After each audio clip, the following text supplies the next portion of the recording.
ठगता है अपने माता पिता को, ठगता है अपने बंधुओं को, ठगता है भाइयों को, मित्रों को।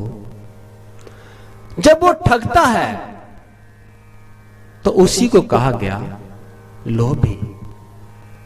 इसलिए इसी के बारे में श्री गुरु अर्जुन देव जी कहते हैं कि हे लोभा लंपट सिर मोरे, अनेक लहरी कलोलते, धारण ते जिया बहुत प्रकारन, अनेक भांत बहु डोलते।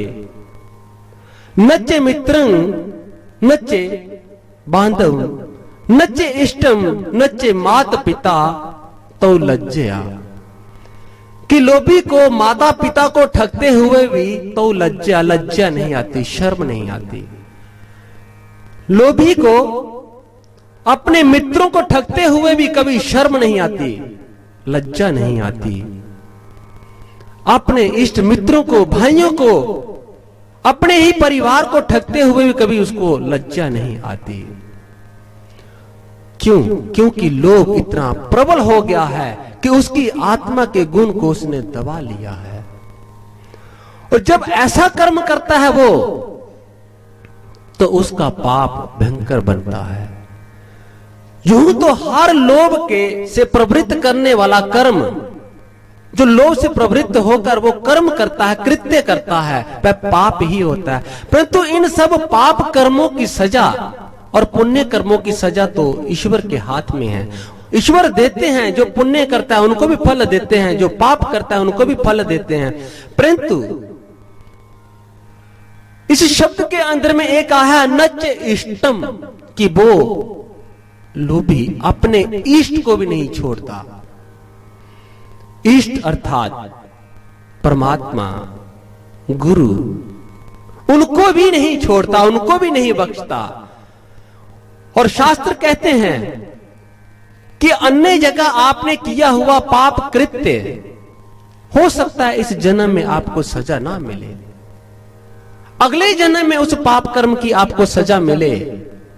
परंतु जब कोई इष्ट को ठगता है, गुरु को ठगता है, गुरु के साथ में लंपटपन करता है, हे लोभा लंपट संग सिर मोरे, कि लोभ पाप का सिरमोर है। सिरमोर किसको कहते हैं? हमारी पूरी बॉडी का सबसे ऊपर का हिस्सा क्या है? सर। जो सबसे ऊंचा है, सबसे ऊपर है, उसको कहा सिरमोर। और ये लोभ है, श्री गुरु अर्जुन देव जी कह रहे हैं हे लोभा लंपट संग सिरमोरे, कि ये लोभ पाप का सिरमोर है, पाप का सिरमोर। अनेक लहरी कलोलते, लोभी व्यक्ति के अंदर में हमेशा लेने की लहरें उठती रहती हैं, लेने की लहरें, लेना है, लेना है। जैसे सागर के अंदर से अनेक प्रकार की लहरें उठती हैं, एक लहर अभी किनारे तक पहुंचती नहीं है कि पीछे से 20, 25, 50 और लहरें उठना शुरू हो जाती है, उसके पीछे पीछे आती हैं, किनारे की तरफ दौड़ती हैं। ऐसे ही लोभी व्यक्ति के अंदर में जो लेने की प्रवृत्ति है, जो लेने की भावना है, ये लेने की लहरें हमेशा उठती हैं, हमेशा दौड़ती रहती हैं, कभी उसको शांत नहीं होने देती। धारण ते जिया बहुत प्रकारन, अनेक भांत बहु डोलते, उसका जो मन है हमेशा डोलता रहता है, डामाडोल होता रहता है, हमेशा डोलता रहता है कि लेना है, लेना है।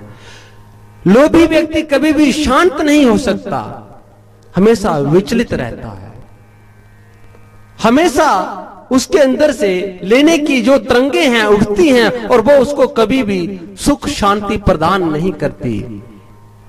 जो लेने की प्रवृत्ति है कभी व्यक्ति को शांत नहीं बैठने देती, हमेशा उसका मन चलायमान रहता है, लेना है, लेना है, लेना है।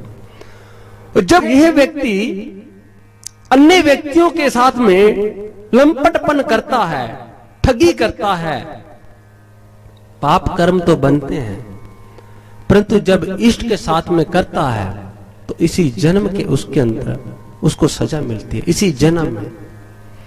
और कर्मों की अन्य जन्म में सजा मिल सकती है, लेकिन जब इष्ट के साथ में करता है तो उसको इसी जन्म में सजा मिलती है। हमारे महापुरुषों ने कहा कि गुरु से कपट, यार से चोरी, कोई बने अंधा कोई बने कोढ़ी। गुरु से कपट करने वाला और यार से चोरी करने वाला, विश्वासघात करने वाला अंधा या कोढ़ी। कोढ़ किनको होता है जानते हैं? कोढ़ किन व्यक्तियों को कोढ़ की बीमारी होती है? कोढ़ की बीमारी उन व्यक्तियों को होती है जो 5 प्रकार के कुकृत्य करते हैं। कौन सा? पहला, गुरु पत्नी का घमन, धर्म के धन को खाना, जो धर्म प्रचार के लिए एकत्रित किया गया उसको खाना। गुरु पत्नी का गमन, धर्म के धन को खाना, और किसी के साथ में विश्वासघात करना, कुल घाती होना, और विप्र की हत्या करना, ब्राह्मण को मारना। जो ये 5 प्रकार के कुकृत्य करते हैं उनको कोढ़ हो जाता है, उन्हीं को कोढ़ होता है। इसी बात को जन्मेजय कहते हैं। जब भगवान वेद व्यास जी कहते हैं कि हे जन्मेजा, तुझे कोढ़ होगा और तू कोढ़ की बीमारी से तड़प तड़प कर मरेगा। जन्मेजा कहता है, यही तर्क देता है। कहते हैं कि शास्त्र ये कहते हैं कि कोढ़ तो उन व्यक्तियों को होता है जो गुरु पत्नी का गमन करते हैं, जो धर्म की धन को खाते हैं, जो गुरु की गोलक को खाते हैं, जो किसी के साथ में विश्वासघात करते हैं, जो कुल घाती होते हैं, और जो ब्राह्मण की हत्या करते हैं। मैंने तो अपने जीवन काल के अंदर में कोई भी ऐसा कुकृत्य नहीं किया, तो मुझे कोढ़ क्यों होगा? ना मैंने कभी गुरु पत्नी का गमन किया, ना मैंने कभी किसी के साथ में विश्वासघात किया, ना मैंने कभी कुल घाती का कोई कर्म किया, और ना ही मैंने कभी ब्राह्मण की हत्या की, तो मुझे कोढ़ क्यों होगा? वेद व्यास जी कहते हैं कि अभी तक तो तूने नहीं किया जन्मेजय, लेकिन हे जन्मेजा तू आगे करेगा, भविष्य में तू करेगा, तू यज्ञ करेगा, और उस यज्ञ के अंदर में 18 ब्राह्मणों की तू अपने हाथों से हत्या करेगा, और तुझे ब्रह्म हत्या का पाप लगेगा, और तुझे उस पाप का फल मिलेगा कोढ़, और तू कोढ़ से तड़प तड़प के मरेगा। और जन्मेजय के साथ में यही होता है। 18 ब्राह्मणों की हत्या करता है, ब्रह्म हत्या का पाप लगता है, कोढ़ होता है। जो ये 5 कृत्य करते हैं उनको कोढ़ की बीमारी होती है, वही लोग कोढ़ से मरते हैं। और इसी बात को पाई नंदलाल जी कहते हैं 10वें ग्रंथ के अंदर में। वह कहते हैं कि जो मर्यादा हिंदुआ गौ मास अखाट, मुसलमाना सोरू सोगंध ब्याज, सौरे कर जमाइए पानी मदरात, त्यों धर्म छाल की छाड़ है देव बंडो पात। वो कहते हैं कि समाज हमारे महापुरुषों के द्वारा कुछ मर्यादाएं बनाएगी। क्या मर्यादाएं बनाएगी? उन्होंने कहा कि जो मर्यादा हिंदुआ गौ मास अखाट, कि हिंदुओं के लिए एक मर्यादा बनाएगी कि जो हिंदू हैं उसको गाय का मांस नहीं खाना है, गाय का मांस नहीं खाना है। ये एक मर्यादा समाज के अंदर में स्थापित की गई। और मुसलमानों के लिए एक मर्यादा स्थापित की गई कि उसको सूअर का मांस नहीं खाना है। मुसलमानों सूअरू सोगंध ब्याज। और मुसलमानों के साथ में एक और मर्यादा रखी गई कि मुसलमान कभी भी किसी को ब्याज पे पैसे ना दे। इस साइड में पता नहीं लोग ब्याज में पैसे देते हैं या नहीं देते हैं, लेकिन हमारे सरायपाली साइड में बहुत देते हैं। हमारे प्रेमी उसमें बहुत सारे इन्वॉल्व हैं। लेकिन हमारे महापुरुषों ने ये एक मर्यादा बनाई कि किसी भी व्यक्ति को ब्याज पे पैसा नहीं देना चाहिए, क्योंकि वो पाप बनता है।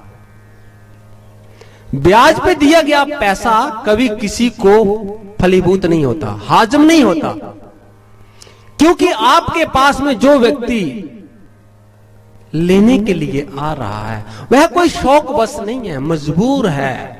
ना जाने वो कितना मजबूर है कि जो ब्याज लेने के लिए, ब्याज पे पैसा लेने के लिए मजबूर हो गया है। और ऐसे व्यक्ति की मजबूरी का कभी लाभ नहीं उठाना चाहिए, कभी फायदा नहीं उठाना चाहिए, लेकिन लोग मजबूरी का ही फायदा उठाते हैं। जिनको लोभ की बीमारी लगी होती है, मजबूरी का फायदा उठाते हैं। लेकिन भाई नंदलाल जी कह रहे हैं कि मुसलमानों को ये सौगंध है कि कभी भी तू ब्याज पे पैसा मत देना, सूअर का मांस नहीं खाना, ब्याज पे पैसा मत देना। सौरे कार जमाइए पानी मंदराद, कि ससुर को कभी भी दामाद के घर में जाना हो, जमाई के घर में जाना हो, तो कभी एक गिलास पानी भी नहीं पीना चाहिए। हमारी भारतीय संस्कृति में है कि जो बाप है जब बेटी के घर में जाता है तो अपनी बेटी के घर का एक गिलास पानी भी नहीं पीना चाहिए उसको। ये मर्यादा बनाई गई। क्यों नहीं पीना चाहिए? क्योंकि इसको भी अनैतिक कहा हमारे महापुरुषों ने। परंतु आज के समय में समाज के अंदर में इतनी विकृति आ गई है कि दामाद और ससुर दोनों को दोनों ही एक साथ में बैठ के पैग भर भर के दारू पीते हैं। दोनों के दोनों, दामाद ससुर को पैग भर के पिला रहा है और ससुर दामाद को पिला रहा है। जबकि ये मर्यादा बनाएगी कि यदि ससुर जो है दामाद के घर का एक गिलास पानी भी पीता है तो भी उसकी बुद्धि भ्रष्ट हो जाती है। वो एक गिलास पानी भी शराब के समान है, और जब व्यक्ति शराब पी लेता है तो बुद्धि कार्य नहीं करती, भ्रष्ट हो जाती है। ऐसे व्यक्ति की बुद्धि भ्रष्ट हो जाती है, और जिसकी बुद्धि ही भ्रष्ट होगी उसका सब भ्रष्ट हो गया। ये मर्यादा बनाएगी कि सौरे कार्य जमाइए पानी मदराद, त्यों धर्म छाल की छाड़ है देव पंडो पाद। कहते ऐसे ही धर्म की भी एक मर्यादा बनाई गई कि जो गुरु की गोलक है, जो धर्म मंदिरों की गोलक है, जो धर्म प्रचार के लिए एकत्रित की गई हो, उसको कभी नहीं खाना चाहिए। अगर कोई व्यक्ति उसको खाता है तो भाई नंदलाल जी कहते हैं कि उसने ठीक वैसा ही कर लिया कि जैसे शक्कर के अंदर में जहर को लपेट के निकल लिया, जहर को खा लिया। अब जहर खाया है तो मृत्यु तो होगी। भाई नंदलाल जी कहते हैं कि ये एक मर्यादा बनाएगी कि कभी भी ये कर्म नहीं करने चाहिए। इसी बात को भाई नंदलाल जी आगे भी कहते हैं। भाई नंदलाल जी कहते हैं ओजक झाक भंडार दी जित लगे चक्खी होई दुखुद्दू निकले भोजन मल मक्खी। ओजक झाक भंडार दी जित लगे चक्खी होई दुखुद्दा निकले भोजन मल मक्खी। उन्होंने कहा कि अगर कोई व्यक्ति 56 प्रकार के व्यंजन करता है, 56 प्रकार का भोजन ग्रहण कर लेता है, और अंतिम नेवाले में उसने मक्खी को खा लिया, तो क्या होगा कि जितना खाया हुआ अन्न है सारे का सारा भोजन उल्टी हो जाएगी, बाहर आ जाएगा। उन्होंने कहा कि मक्खी कभी भी किसी व्यक्ति को हाजम नहीं होती, भले ही वो 56 प्रकार का व्यंजन करके ग्रहण करके भोजन करके उसको हाजम कर देगा। मांस खा लेता है हाजम हो जाता है, दारू पी लेता है हाजम हो जाता है, लेकिन मक्खी कभी भी किसी को हाजम नहीं होती। मक्खी के अंदर में ये प्रवृत्ति है, मक्खी का ये अवगुण है, मक्खी के अंदर में ये विशेषता है कि अगर कोई व्यक्ति मक्खी खा लेता है भोजन के साथ में तो वो कभी हाजम नहीं होती, कभी नहीं पचती। जितना भोजन खाया हुआ है सारा उल्टी मार के बाहर निकाल देगा। भाई नंदलाल जी कहते हैं कि अगर किसी व्यक्ति ने गुरु की गोलक को, धर्म मंदिरों की गोलक को, धन को मक्खी के समान भी खा लिया, मक्खी के समान छोटा सा जीव मक्खी, तो वो कभी किसी को हाजम नहीं होता है। बल्कि जितना पहले का खाया हुआ है वो भी बाहर आ जाएगा। उसका अपना जितना कमाया हुआ है वो भी सारा बर्बाद हो जाएगा, नाश हो जाएगा, नष्ट हो जाएगा। अगर कोई धर्म मंदिर की थोड़ी सी भी दौलत को खा लेता है, धन को खाता है, गुरु की गोलक को खाता है, मक्खी के जितना धन कभी किसी को हाजम नहीं होता। और जब लोभी व्यक्ति लोभ के अधीन होके ऐसे कर्म करता है तो उसको रोग होता है कोढ़ का। समाज के अंदर में ऐसे बहुत से उदाहरण हैं जिन्होंने गुरु की गोलक को खाया, जिन्होंने धर्म मंदिरों की दौलत को खाया, धन को खाया, वह कोढ़ से मरे, कोढ़ से। इतिहास के अंदर में ऐसे बहुत से उदाहरण हैं।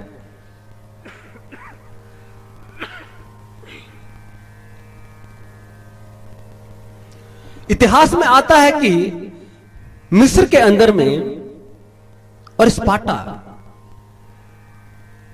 इन देशों के अंदर में जो पादरी होते थे, जो पुजारी होते थे, वो क्या करते थे कि जनता की धर्म की धन को खा जाते थे। जब जनता की धर्म की धन को, जो कि प्रचार के लिए एकत्रित किया गया धन है, उसको खा जाते थे, तो होता क्या था, फलस्वरूप इनको कोढ़ हो जाता था। उन पुजारियों को कोढ़ होता था, और जब कोढ़ अधिक बढ़ जाता था तो उनको उठा के किसी काल कोठरी में डाल देते थे, और वहीं पे वो कोढ़ के कारण से, कोढ़ की पीड़ा के कारण से वहीं पे उनकी मृत्यु हो जाती थी। कभी भी धर्म मंदिरों की दौलत हाजिर नहीं होती। हम इतिहास को नहीं लेंगे, इतिहास समय कम है, हम और इतिहास को छोड़ो, हम वर्तमान की बात करते हैं। वर्तमान में इसी दरबार के अंदर में, गुरु महाराज जी के दरबार के अंदर की घटना आप मैं साझा करता हूं कि कैसे उस व्यक्ति ने जब गुरु की धन को खाया, गुरु की गोलक को खाया, तो उसको कौन सी बीमारी हुई जो कोढ़ से भी ऊपर थी। घटना है, दिव्यधाम में हम जब रहते थे, वहां पे एक दिल्ली में भाई है जो प्रचार सामग्री की सेवा करता है। घटना को ध्यान से सुनना। जो प्रचार सामग्री की सेवा करता है, एक दिन अनायास से महाराज जी के पास में गए और महाराज जी को प्रणाम किया, और महाराज जी ने पूछ लिया कि तुम्हारी क्या सेवा है। उस भाई ने कहा कि महाराज जी, मेरी प्रचार सामग्री की सेवा है, मैं प्रचार सामग्री की सेवा करता हूं। महाराज जी पूछते हैं कि प्रचार सामग्री में क्या है। उन्होंने कहा महाराज जी, आपके स्वरूप हैं, आपके लोकट हैं, कैलेंडर हैं, पुस्तकें हैं, बैरागन हैं, मालाएं हैं, ये सब जो है मैं सेल्स करता हूं, बेचता हूं। महाराज ने कहा अच्छा। मैंने कहा तुझे जो सेवा दी है ये तो धन की सेवा है, जहां तो धन आता है, और धन जो है कभी भी किसी व्यक्ति को लोभी बना सकता है, पाप करने के लिए मजबूर कर सकता है। इसलिए जो तुझे सेवा दी है बड़ी सावधानी से करना। तुझे एक जिम्मेवारी की सेवा दी है, मैंने तुझ पे विश्वास करके ये सेवा दी है। जिम्मेवारी की सेवा इस गुरु दरबार के अंदर में हर एक व्यक्ति को उपलब्ध नहीं होती। बहुत पुण्य आत्माएं होती हैं जिनकी मांग होती है कि हम इस दरबार के अंदर में कोई जिम्मेवारी की सेवा करें। मस्तक भाग होवे दूर लिखाया सतगुरु सेवा लाए। जिम्मेवारी की सेवा हर एक व्यक्ति को नहीं मिलती भी। मैंने तुझे जिम्मेवारी की सेवा दी है, बड़े ध्यान से करना। और धन की सेवा है, और धन का ये स्वभाव है कि किसी भी व्यक्ति के मन को डामाडोल कर सकता है। इसलिए सावधानी से करना, विवेक से करना, जिम्मेवारी से करना। उन्होंने कहा जी महाराज जी। फिर महाराज जी ने स्वयं अपने श्री मुख से घटना सुनाई। घटना ये थी, महाराज जी ने कहा कि ऐसे ही एक व्यक्ति जो एक प्रेमी था, घटना नूर महल की है, छोटे भवन की। महाराज जी ने कहा कि वो प्रेमी, वो भी प्रचार सामग्री की सेवा किया करता था। उस समय ये सीडीज वगैरह नहीं थे, कैसेट थे, महाराज के स्वरूप थे, लॉकेट थे, ज्यादा सामान नहीं था। लेकिन कैसेट उसमें मुख्य थी, जिसमें सत्संग विचार होते थे, भजन कीर्तन होता था। आप सभी जानते हैं कि जो पुराने हमारे संस्थान के अंदर में कैसेट से बहुत से बिकते थे जिसमें सत्संग वगैरह स्वामियों का उसमें डब किया होता था। तो उसकी सेवा थी कि वो कैसेट से बेचते थे महाराज जी के लोग। ये मत कहो खुदा से मेरी मुश्किलें बड़ी हैं, ये मत कहो खुदा से मेरी मुश्किलें बड़ी हैं, ये मुश्किलों